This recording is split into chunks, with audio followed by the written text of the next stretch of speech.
Hello, and thank you for joining us for part 2 of our 3-part on-demand delivery for retail series.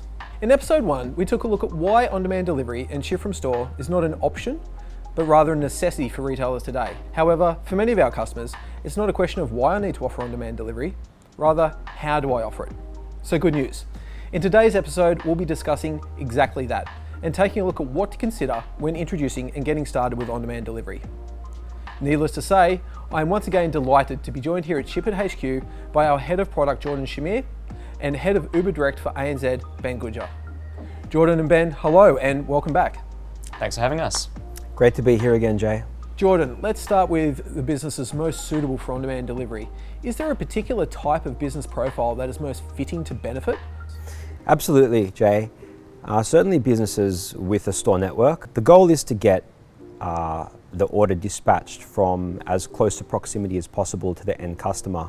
When that is from a store network, particularly in a metro or densely populated area, we're finding the customers are certainly able to do that. Where a customer or a brand is dispatching from a centralized DC, it can be more difficult.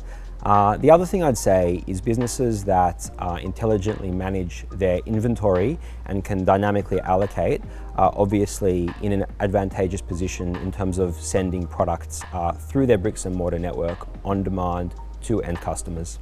Okay, Ben, so it's clear that a wide variety of retailers can benefit from offering on-demand delivery.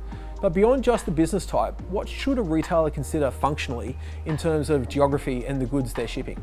In addition to the customer profile, there are factors relating to both the geography and also the type of goods being transported that should be considered when thinking about implementing an on-demand program.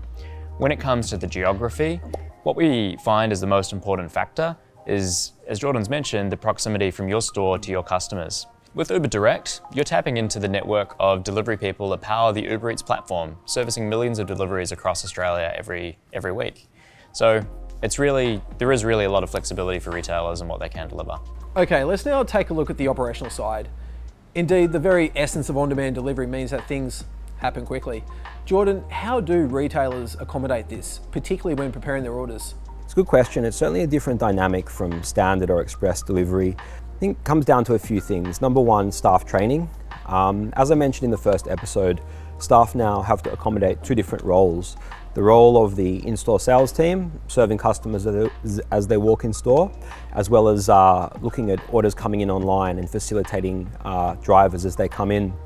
Staff training is key. Having enough staff and having really simple SOPs or standard operating procedures so your staff know that they need to essentially perform both roles makes a lot of sense. Customers can certainly leverage the Shippit platform, which makes it very easy to facilitate on-demand deliveries and their dynamic nature.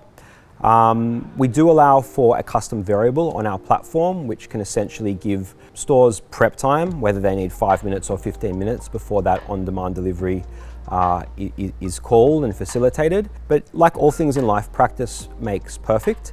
What I would say is don't disappoint the in-store customer to ensure parcels are sent for those customers who are ordering online. A customer is a customer, and regardless of whether they are in-store, regardless of whether they are ordering online, experience matters. So there are a few tips that can help customers get started with on-demand delivery. Okay, so from operative to experiential. Ben, with your learnings and experience with businesses offering their goods or services on demand, what insights or tips can you share to help retailers ensure a seamless experience, both operationally for their store staff, but also for shoppers?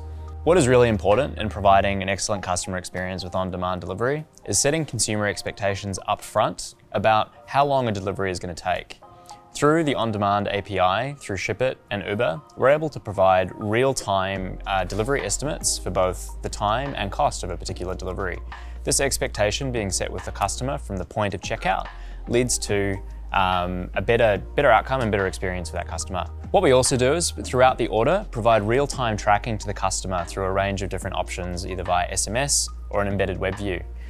What this means is the customer understands where their delivery is on that journey from being pick and packed in store right through to each stage of the delivery leg as it's brought out to them. One of the other things that's important is having processes for when things go wrong. So inventory management, out of items, out of stock.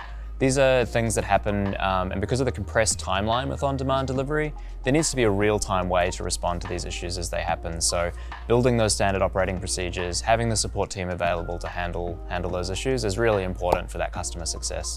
When it comes to the delivery experience, there are also things that we can do to make this as seamless as possible.